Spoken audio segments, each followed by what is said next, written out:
off, seeing Kyle Freeland today, what was that conversation like getting him back on this roster? Well, we spoke yesterday.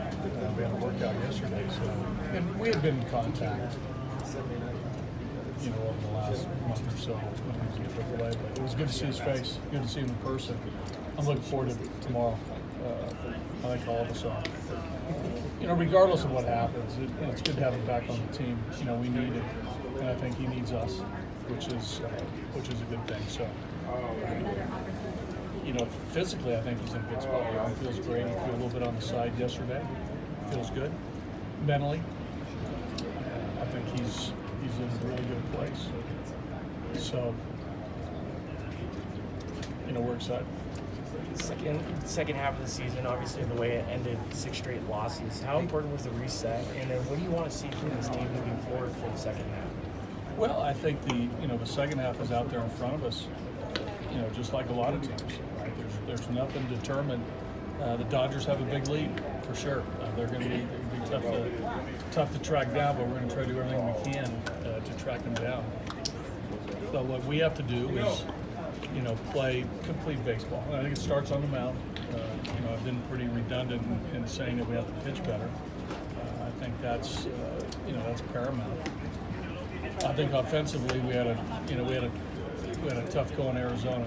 I'm not sure why. Just that happens, right? Playing little streaks like that. But it happened in Arizona. We didn't swing the bat well. So, and I think we're a good defensive club. It hasn't shown, in certain games this year. But I do think, I think we're athletic enough. I think we have range. We have arm. I think to play the type of defense that we're accustomed to playing over the last couple of years. So I think that will improve too. So, but I'm looking forward to the second half. I think all of us are. I think, where we've been the last couple of years gives us enough fuel to see what's ahead of us. And it starts, it starts with tonight's game, and it starts after night. It's tomorrow, and the next day. As you know, it's going to be. It's going to be I think a really, really competitive second half with a lot of teams trying to get into the playoffs. But Major League Baseball. Was that long-winded? No, it's perfect. There's Sorry if I went too long for some of you. There's a little wrinkle this year with only one trade deadline. Does that put added pressure for the second half? I don't know. No, I still think the July 31st deadline is the critical one. I think there's been some things and some movement afterwards that have been significant, but those trades sort of it narrows down the field a little bit of what can happen. But I still think that the significant deadline is the 31st. I don't think it will change a lot. I really don't. Buddy, with Kyle coming back on the rotation tomorrow, we'll have a lot of hoopla, fanfare, whatever. How important is it just to drive home the point that this isn't the 7th game of the World Series, and he's back to Kyle or to who? To Kyle. We talked about that. I think it's important to your point. Yeah, Kyle just needs to go out and be Kyle Freeland pitches game. He went to, and I told him as such. You're going to be fired up tomorrow night. You're going to be. It's going to be emotional for you, to probably try to really do, a tremendous job. But, I tried to temper that a little bit with our conversation today. This is not about any one guy. This is about 25 guys on a particular night trying to win a game. And he's part of it. Hey, buddy, you had yeah, Patrick. Hey, buddy. Kyle told us, I asked him about the home runs he gave up before he was sent down, and he said he thought it was a combination of mislocation, bad location, but he also said there's maybe too much predictability. The teams perhaps had a book and were looking for things. Do you agree with that assessment? Yeah, we talked about that too. I think that we talked about first. I think the main reason for home runs, any pitcher, is elevated pitches. I just saw one on TV. I saw They played Joe Stroh with the 3-run homer in the 8th inning to Starling Marte. They were up 3-0. The Cubs with 2 guys on. Marte at the plate, high fastball, let her high, home run, tie game. That's a microcosm, right? Yeah. But the ball was high. So Kyle's correct in saying, yeah, the ball was high for the most part. Now the predictability part is something that I think that if you tell Ryan Spilborghs that you're going to throw a ball down and away at the knees, all right, at the knees and on the corner, and tell him, hey, this ball's going to be at the knees on the corner, go hit it. I think the best he can do is get a base hit over there at right field. I think that's the best thing. I don't think he can dig that out and hit a home run. Fair enough. On the pitching side, you have to continue to make adjustments in your game. And there are times that's called growth. It's how you sort of get better. You adjust on the fly. You're able to do certain things with the ball moving forward in your career, and that's sort of where Kyle is now. I think that I think he still can be very predictable because he's got good stuff and a good arm and good actions on his pitches. But he's got to hit the glove. He's got to hit the spot. Because if you don't, what I'm saying is if you hit the spot, you're probably going to get it out even if they know it's coming. Per my Spilborghs example. Okay. Thanks. But you do try to be as less predictable as possible. Hey, buddy, you had some options to play with as far as the order of your rotation coming out of the break. Yep. What were the reasons behind this order? Is it matchups this You want me weekend? to go through all 5, or what do you want me to do? All 5 guys?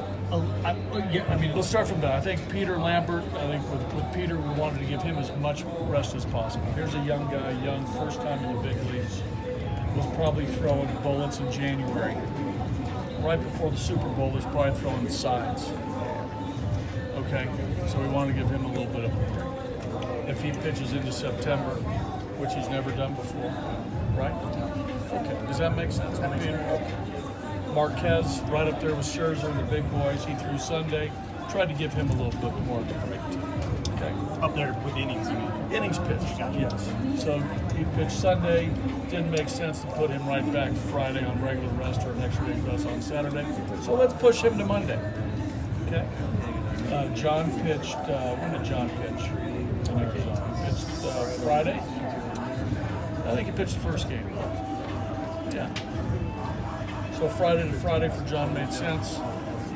He's in a good spot physically. I think his stuff has improved over the last month. Let's keep John right there.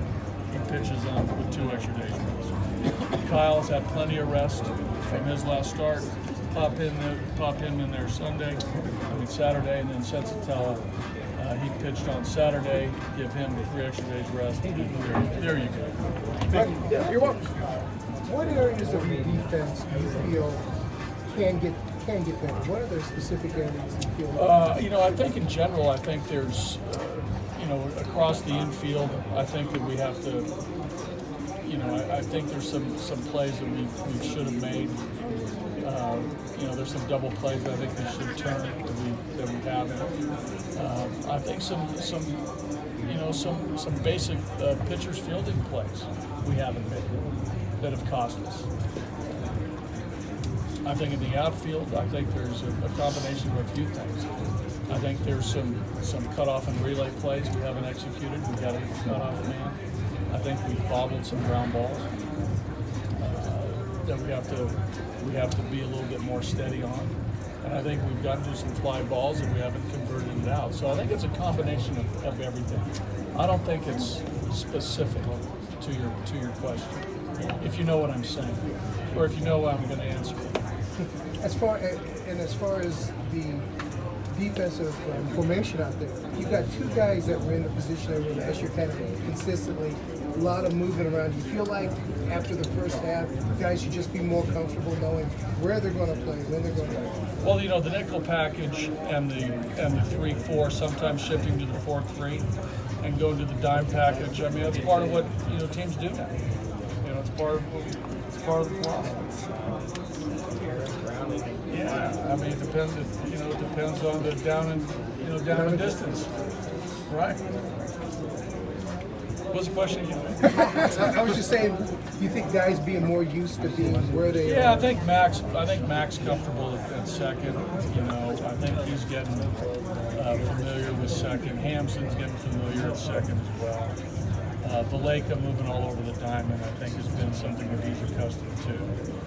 I think Murph moving over to first. I think he started out as a first baseman with the Metropolitans. I think he's fine.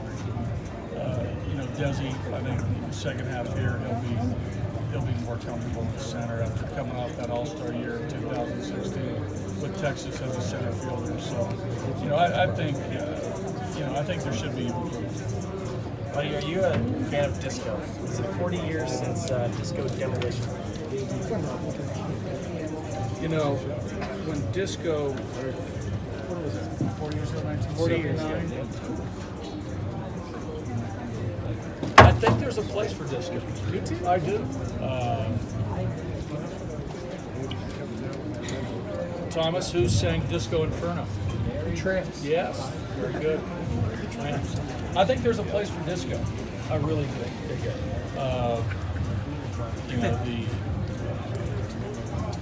Saturday Night Fever days. Who didn't like Saturday Night Fever? Right? Rockers. But I mean, some of us grew up right in the throes of disco. So I mean, on a scale of eras, disco is for me a positive.